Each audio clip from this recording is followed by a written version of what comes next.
డబ్బులని పొదుపు చేయలేనటువంటి వ్యక్తి, మాటలపైన అదుపు లేనటువంటి వ్యక్తి ఎప్పుడూ కూడా సంతోషంగా ఉండలేడట.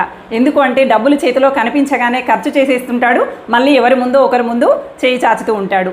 మాటలపైన అదుపు లేనటువంటి వ్యక్తి అనవసరమైనటువంటి మాటలన్నీ మాట్లాడి లేనిపోని సమస్యలని తెచ్చిపెట్టుకుంటూ ఉంటాడు.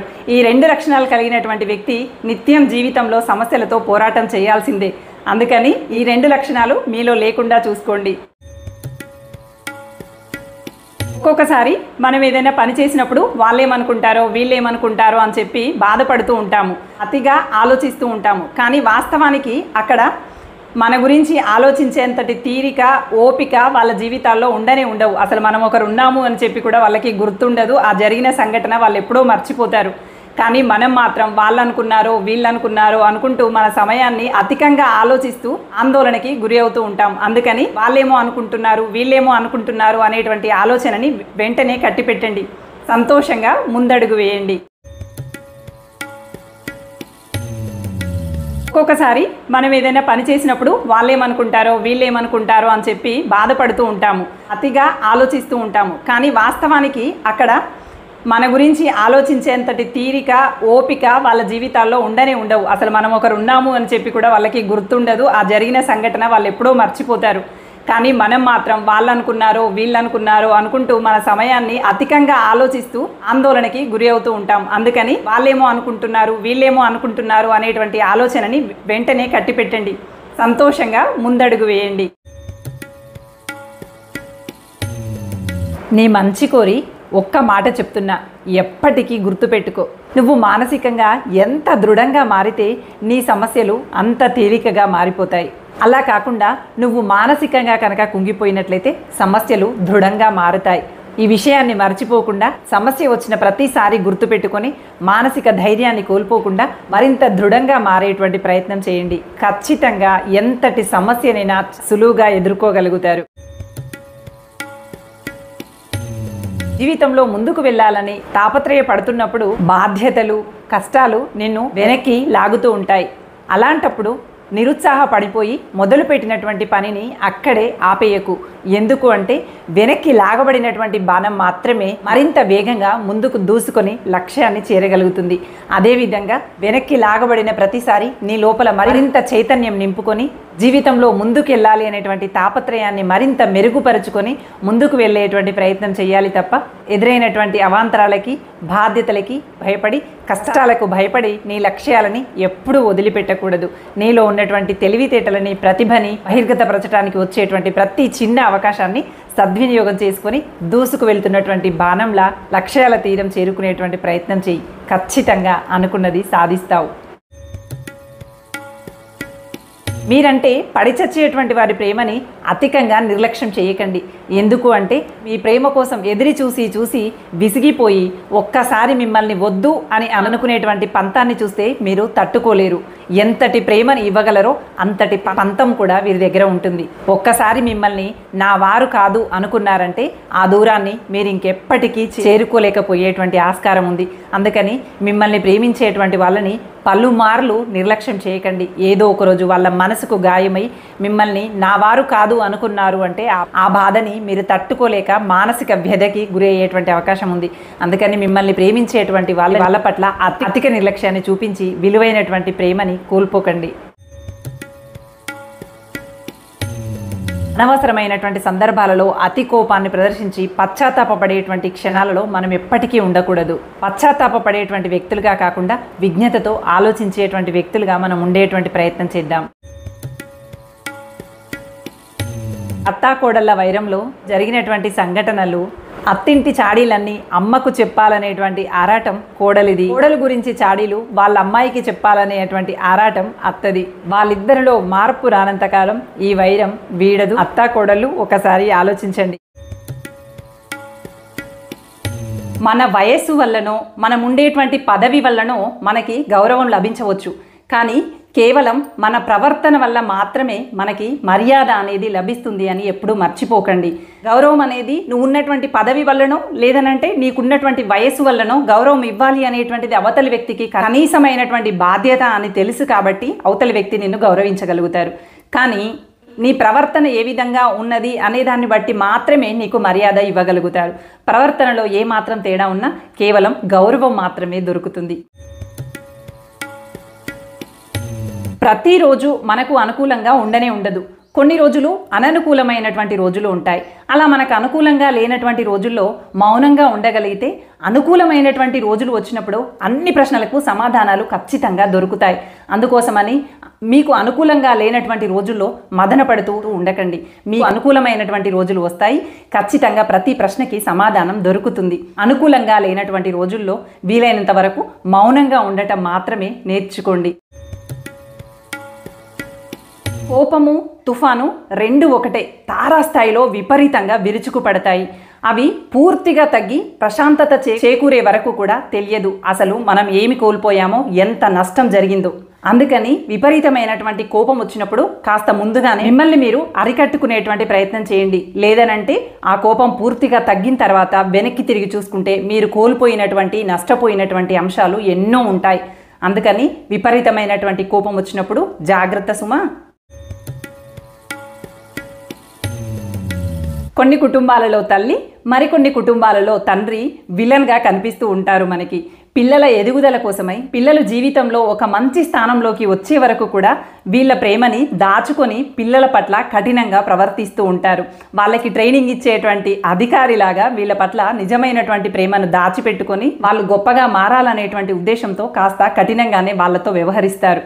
ఇలా కఠినంగా వ్యవహరించేటువంటి తల్లి కానీ తండ్రి కానీ మీకు ఉంటే వాళ్ళపైన కోపాన్ని పెంచుకోకండి. ఎందుకంటే మీ జీవితంలో మీరు అనుకున్నది సాధించిన తర్వాత నిజమైనటువంటి హీరోలు వాళ్ళే. మిమ్మల్ని ఇలా తీర్చిదిద్దటం కోసం వాళ్ళు వాళ్ళ ప్రేమని దాచుకొని మరి కఠినంగా మీతో వ్యవహరించారు అనేటువంటి విషయాన్ని మర్చిపోకండి. విలువ తెలియనటువంటి వ్యక్తికి ఇల్లు ఇచ్చామనుకోండి, చలిమంట కోసం ఇల్లునే తగలబెట్టేస్తాడు. ఎందుకంటే విలువ తెలియనటువంటి వ్యక్తి కాబట్టి. అదేవిధంగా అపురూపమైనటువంటి నిన్ను గొప్ప స్థాయికి తీసుకెళ్లగలిగేటువంటి విలువైనటువంటి సమయం నీ దగ్గర ఉన్నప్పుడు దాన్ని సరిగ్గా సద్వినియోగం చేసుకోలేనటువంటి వ్యక్తి ఆ సమయాన్నంతా ఇతరులకు దానం చేస్తూ ఉంటాడు. అనవసరమైనటువంటి విషయాలతో, చర్చలతో తమ సమయాన్ని వృధా చేసుకొని ఏ స్థాయిలో ఉన్నాడో ఆ స్థాయిలోనే నిలిచిపోవడం, లేదంటే ఆ స్థాయి కన్నా కిందికి పడిపోవడం జరుగుతుంది తప్ప విలువైనటువంటి సమయం తన చేతిలో ఉందని ఎప్పుడూ కూడా గుర్తించడు. అలా విలువైనటువంటి సమయాన్ని గుర్తించినటువంటి వ్యక్తులుగా మీరెప్పుడూ ఉండకండి. మీ దగ్గర ఉన్నది అత్యంత విలువైనటువంటి సమయం అని గుర్తుపెట్టుకొని సమయాన్ని సరైనటువంటి విధానంలో సద్వినియోగం చేసుకొని గొప్ప వ్యక్తులుగా మిమ్మల్ని మీరే తీర్చిదిద్దుకోండి. కొందరి జీవితాల్లో వారిని అత్యంత ప్రభావితం చేసేటువంటి వ్యక్తులు కొంతకాలం మాత్రమే ఉంటారు, కానీ వాళ్ళు అత్యధికంగా ప్రభావితం చేస్తూ ఉంటారు. అతి తక్కువ కాలం వారు మనతో ఉన్నప్పటికీ కూడా వాళ్ళు మనల్ని ప్రభావితం చేసినటువంటి విధానం మాత్రం ఎప్పటికీ మనతోనే ఉంటుంది. మీలో ఎవరికైనా ఇలాంటి అనుభవం ఎదురైందా? నిన్ను నీవు బలవంతుడుగా నమ్మే వరకు, గట్టిగా విశ్వసించేంత వరకు బలం లేనటువంటి ప్రతి వ్యక్తి నీ ముందు తొడగొడుతూనే ఉంటాడు, ప్రగల్భాలు పలుకుతూనే ఉంటాడు. అందుకే నిన్ను నీవు బలంగా విశ్వసించు. నీలో ఉన్నటువంటి నిజమైనటువంటి శక్తిని ఉపయోగించుకుంటూ ముందుకు సాగు. అంతే తప్ప నీకు నీవే నమ్మకం లేకుండా బలహీనమైపోయావో నీకన్నా బలం లేనటువంటి ప్రతి వ్యక్తి నీ ముందు తొడగొడతాడు. అందుకోసమని ఎప్పుడూ నీపైన నువ్వు నమ్మకాన్ని కోల్పోకు. నిన్ను ఎవ్వరూ గుర్తించట్లేదని చింతించకు. దానికి కావలసిన అర్హత ఇంకా రాలేదని అర్థం చేసుకొని మరింతగా నీ జీవితానికి మెరుగులు దిద్దుకో. మరింత కష్టపడి పనిచేయటానికి సిద్ధపడు. గుర్తింపు కోసం కావాల్సినటువంటి అర్హత కోసం మరింత కృషి చేయాలని అర్థం చేసుకొని దిశగా ప్రయత్నించు. అంతే తప్ప ఎవరో గుర్తించలేదని నిరుత్సాహపడిపోయి అక్కడే ఆగిపోకు. నీ ప్రయత్నం నువ్వు చేస్తూ ఉంటే ఏదో ఒక రోజు తగిన గుర్తింపు ఖచ్చితంగా వచ్చి తీరుతుంది. భార్యాభర్తల్లో ఇద్దరికీ కలిసి నడవాలనేటువంటి ఆలోచన ఉండాలి. అప్పుడు మాత్రమే సంసారం అనేటువంటి బండి రెండు చక్రాలు సమానంగా లాగబడుతూ సుఖవంతమైనటువంటి ప్రయాణం కొనసాగుతుంది. అంతే తప్ప ఒకరికి కలిసి నడవాలనేటువంటి ఆలోచన ఉండి మరొకరికి అసలు సంసారం అనేటువంటి బాధ్యతే లేనట్లయితే ఆ సంసారం అనేటువంటి బండి కుంటుపడిపోతుంది. చక్రాలు లేనటువంటి బండి సాగినట్లుగా, కుంటి గుర్రం సాగినట్లుగా అడపాదడపా ముందుకు సాగుతుంది. అంతే తప్ప చైతన్యవంతంగా ప్రభావశీలమైనటువంటి జీవితంగా ముందుకు సాగనే సాగదు. ప్రతి అంశంలో కూడా ఇద్దరూ కలిసి నిర్ణయం తీసుకొని కలిసి సాగాలనేటువంటి ఆలోచనతో ముందుకు నడవండి.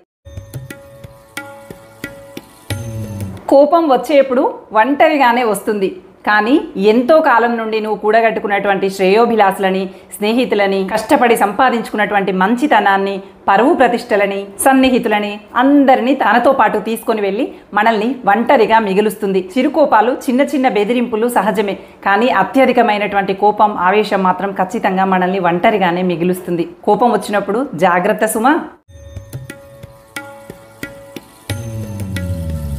మన మేలు కోరేటువంటి వాళ్ళు ఖచ్చితంగా మనం చేసేటువంటి పని కనుక వాళ్ళకి నచ్చకపోతే ప్రశ్నిస్తారు. ఎందుకు అంటే మనం ఎక్కడ తప్పుదారిని ఎంచుకుంటామో, ఎక్కడ మన జీవితాన్ని తలకిందులు చేసుకుంటామో అనేటువంటి భయంతో, మనపై ఉన్నటువంటి ప్రేమతో మనల్ని ప్రశ్నిస్తారు. ఏం చేశావు, ఎలా చేశావని.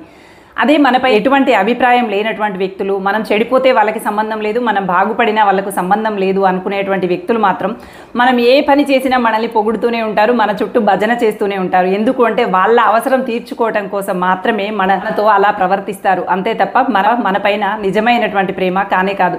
కానీ ఎవరైతే మనల్ని ప్రశ్నించి మనల్ని సరైనటువంటి మార్గంలో పెట్టడం కోసం ప్రయత్నిస్తూ ఉంటారో వాళ్ళది మాత్రం నిజమైనటువంటి ప్రేమ. ఒక మాట పడైనా సరే మనల్ని దారిలో పెట్టడానికి ప్రయత్నం చేస్తూ ఉంటారు. ఉద్యోగం లేని కొడుకులు చిన్న చిన్న విషయాలకే అనవసరంగా గొడవపడి పుట్టింటికి వెళ్ళేటువంటి కూతుళ్ళు, ఇదిగో ఈ మాట వినండి. ఉద్యోగం లేకుండా మిమ్మల్ని ఎవరైనా కొంతకాలం భరించవచ్చు, కానీ తర్వాత ఖచ్చితంగా బరువుగాను భారంగాను మారుతారు. గౌరవము కూడా లభించదు. అలాగే చిన్న చిన్న గొడవలతో పుట్టింటికి వెళ్ళినటువంటి కూతుళ్ళని కూడా కొంతకాలం వరకు బాగానే చూసుకుంటారు. ఆ తర్వాత వాళ్ళకి కూడా కావాల్సినంత గౌరవం దొరకదు. అందుకోసమని ఈ రెండు వర్గాలకు సంబంధించినటువంటి కూతుళ్ళు, కొడుకులు చాలా జాగ్రత్తగా ఆలోచించుకోండి. మీ గౌరవాన్ని మీరు కాపాడుకోండి. ఆడపిల్లలైతే చిన్న చిన్న విషయాలకే తొందరపాటు నిర్ణయాలు తీసుకోకండి. మగపిల్లలైతే సంపాదించే మార్గాన్ని ఎంచుకొని ఎవ్వరికీ భారం కాకుండా గౌరవప్రదమైనటువంటి జీవితాన్ని గడపండి. కొంతమంది తమ జీవితంలో కొందరి పట్ల మాటిమాటికి కన్నీరు పెట్టుకుంటూ ఉంటారు. కన్నీరు పెట్టుకుంటున్నారు అంటే వాళ్ళు బలహీనమైనటువంటి మనస్కులు అని కాదండి. వారికి మీ పట్ల స్వచ్ఛమైనటువంటి ప్రేమ ఉందని అర్థం. మీకు కాలుగోటికి పన్ను తాకిందన్నా, మీ కాలికి ముళ్ళు కుచ్చుకుందన్నా వాళ్ళ మనసు ఆందోళనకి గురవుతుంది. తట్టుకోలేక కన్నీళ్లు జలజల రాలుతూ ఉంటాయి. అంతే తప్ప వాళ్ళు బలహీనమైనటువంటి మనుషులు అని కాదు. కానీ వాళ్ళ బలహీనత మాత్రం మీరు అని అర్థం. వాళ్ళకి స్వచ్ఛమైనటువంటి మనసు ఉందని అర్థం. అంతే తప్ప ఊరికే జలజల కన్నీరు కారుస్తున్నారని వాళ్ళ పట్ల చులకన భావాన్ని చూపించకండి. ఎందుకంటే కన్నీరు అందరి విషయాల్లో రాదు. మనసుకి హత్తుకుపోయేటువంటి వ్యక్తుల విషయాల్లో మాత్రమే కన్నీరు జలజల రాలుతుంది. కన్నీరు కార్చే వారి పట్ల ఎప్పుడూ చులకన భావంతో ఉండకండి. కొంతమంది తండ్రులు సంపాదించింది, తాతలు సంపాదించినటువంటి ఆస్తితో విలాసాలు చేస్తూ దర్పంగా బ్రతుకుతూ ఉంటారు. ఇంకా స్వశక్తితో సంపాదించి ఎదిగి బ్రతుకు. అప్పుడు నీకు సరైనటువంటి గౌరవ మర్యాదలు దొరుకుతాయి. నీలో ఆత్మసంతృప్తి కూడా మిగులుతుంది. అందుకే స్వశక్తితో ఎదగటానికి ప్రయత్నం చేసి గొప్పవాడిని అప్పుడు చెప్పుకో. అంతేకాని ఎవరో సంపాదించినటువంటి ఆస్తికి వారసుడివై నేను రాజుని అని మాత్రం ఎప్పుడూ విర్రవీగకు. అలాంటి లక్షణాలు నీలో ఉంటే ఇప్పుడే ఆ లక్షణాలను వదిలేసి స్వశక్తితో ఎదగటానికి ముందడుగు వేయి.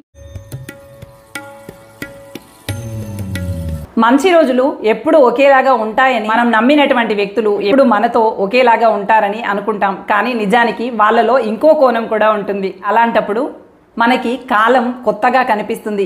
ఎప్పుడు ఎలాంటి వ్యక్తులు ఏ ఏ సందర్భాలలో ఎలా ప్రవర్తించినా కూడా తట్టుకొని నిలబడేటువంటి స్థైర్యాన్ని మనం అలవాటు చేసుకోవాలి. స్థిరంగా నిలబడటానికి సిద్ధంగా ఉండాలి. అంతే తప్ప మనం నమ్మినటువంటి వ్యక్తుల్లో కొత్త కోణం చూడగానే కుంగిపోకూడదు. వాళ్ళు సందర్భాలను బట్టి, వాళ్ళకి ఎదురైనటువంటి అవకాశాలను బట్టి వాళ్ళలో ఉన్నటువంటి మరో కోణాన్ని మనకి సరికొత్తగా పరిచయం చేస్తారు. అప్పుడు కాలం కూడా మనకి సరికొత్తగా కనిపిస్తూ ఉంటుంది. అందుకోసమని ఎలాంటి పరిస్థితులనైనా ఎదుర్కోవటానికి సిద్ధంగా ఉండండి. చాలామంది అనుకునేటువంటి విషయం ఏంటంటే మాట్లాడటానికి చాలా ఓపిక కావాలని. కానీ నిజానికి కావాల్సింది మాట్లాడటానికి కాదండి ఓపిక. మాట్లాడకుండా మౌనంగా ఉండటానికి నిజమైనటువంటి ఓపిక కావాలి. అలాగే ఎదుటి వ్యక్తి చెప్పేటువంటి విషయాలని వినటానికి ఓపిక కావాలి. నిజమైనటువంటి ఓపిక కావాల్సింది మౌనంగా ఉండటానికి, వినటానికి అని మాత్రం అర్థం చేసుకోండి. మాట్లాడకుండా వ్యక్తి ఉండలేడు. ప్రతి క్షణం మాట్లాడుతూనే ఉంటాడు. కానీ మౌనంగా ఉండాలి అంటే మాత్రం చాలా ఓపిక కావాలి. కావాలంటే ఒక్కసారి పరిశీలించండి, మీకు ఇట్టే అర్థమైపోతుంది. మన క్షేమాన్ని కోరుకొని మనకెప్పుడు మంచిని చెప్పేటువంటి వ్యక్తులు మన జీవితంలో ఎలాంటి వాళ్ళట అంటే వెలుగుతున్నటువంటి జ్యోతి లాంటి వాళ్ళట. ఎందుకు అంటే వాళ్ళకి తెలిసినటువంటి ప్రతి విషయాన్ని కూడా మనకు తెలియజేస్తూ మన జీవితంలో మనం చేరుకోవాలనుకునేటువంటి గమ్యానికి వాళ్ళు దారి దీపాలాగా ఉపయోగపడతారట. మనం చేరుకునేటువంటి గమ్యాన్ని సులువుగా అత్యంత తొందరగా చేరుకోవటానికి వీళ్ళ సలహాలు సూచనలు పనికొస్తాయి. జ్యోతుల్లాంటి దారిదీపాల్లాంటి వ్యక్తులు మీ జీవితంలో ఉన్నారా? ఉంటే కామెంట్ చేయండి. ఇదిగో మనము మంచి అంశాలు నేర్చుకునేప్పుడు అవి నరకంలా, చాలా కష్టంలా, బద్ధకంగా అనిపిస్తాయట. కానీ అవి మనం గనక అలవాటుగా మార్చుకున్నాం అనుకోండి, మన జీవితం అంతా స్వర్గంలా మనల్ని వెన్నంటి నడిపిస్తూ ఉంటాయట. అదే చెడు అలవాట్లు, చెడు అంశాలు ఏవైతే ఉంటాయో అవి మొదట స్వర్గంలాగా చాలా సులభంగా చేస్తుంటే ఆనందాన్ని ఇచ్చేలాగా కనిపిస్తూ ఉంటాయట. కానీ సమయం గడుస్తున్న కొద్దీ అవి మనల్ని నరకంలోకి దించేస్తాయట, మన జీవితాన్ని నరకప్రాయంగా మార్చేస్తాయట. అందుకైనా మొదట కష్టమైనా పర్వాలేదు, మంచిని మాత్రమే పట్టుకునేటువంటి ప్రయత్నం చేద్దాం.